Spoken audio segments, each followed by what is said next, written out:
Сәлем баршаларыңызға, менің каналыма қош келдіңіздер. Бүгін біз өте тез дайын болатын және ауызда еритін өте дәмді меренговый рулетін дайындайтын боламыз.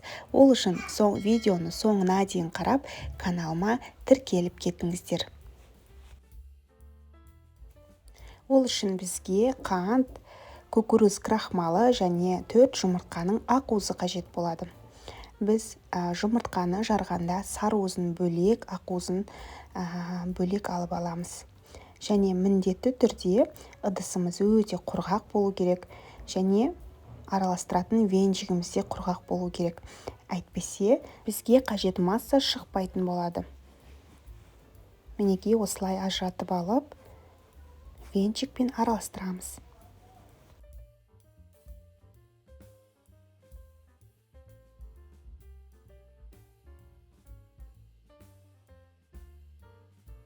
Осылай 3 минуттай араластырып, қантты ақырын салып отырамыз.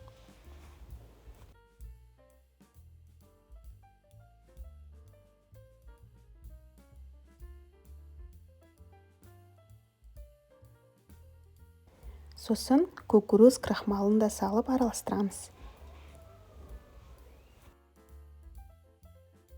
Осындай крем масса дайын болды. Саусақтарыңызбен тексеріп көрсеңіздер де болады. Және осылай ағып кетпейтін крем пайда болды. Осылай 4-1 формасына пергамент қағазын төсеп, дайын болған қамырымызды жақсылап төсеп шығамыз.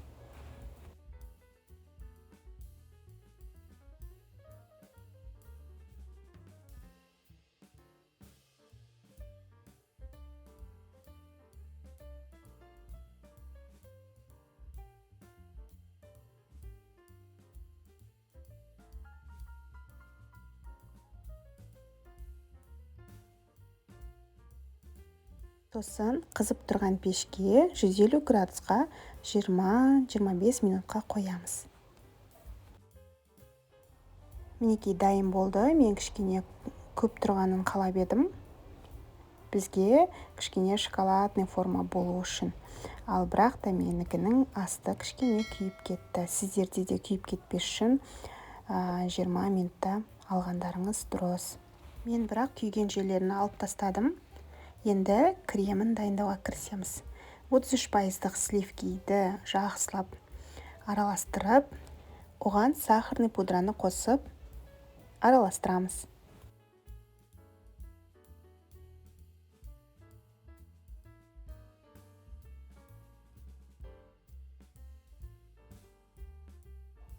Кремнің формасына келгенше 5 минуттай жақсылап араластырып шығатын боламыз.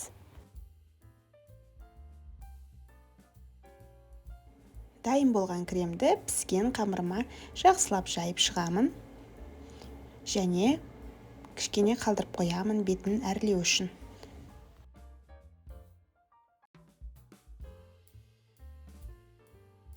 Қалауларыңызша жеміс-жидектер, варенье болмаса, банан, олар жоқ болса, мүлдем ештеме қоймасаңыздар да өте дәмді болып шығады бұл рулет. Мен малина қойдым. Сосын осылай пергамент қағазының көмегімен рулетімізді орап шығамыз. Және рулетіміздің ені жағынан орап бастаймыз. Сонда рулетіміз қалың болып шығады.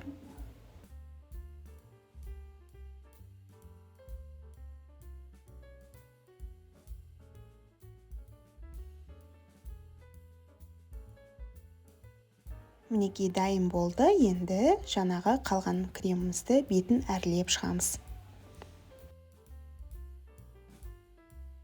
Осылай жай салафанмен жасап шықсаңыздар да болады, немесе арнайы крем жасайтын насадкаларды қолдансаңыздар да өте әдемі болып шығады.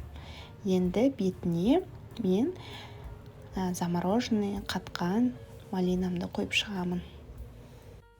Қалауларыңызша әртүрлі жеміс жидектерді қолдансаңыздар болады.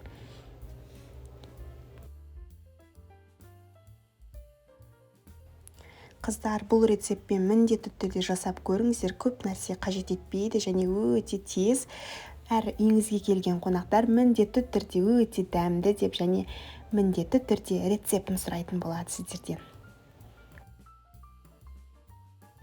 мінекей өте әдемі және ауызда еритін және өте жылдам дайын болатын меренговый рулетіміз дайын болды. Видеоның астында нақты рецепттармен бөлістім. Каналыма тіркеліп кетуді ұмытпаңыздар, қыздар.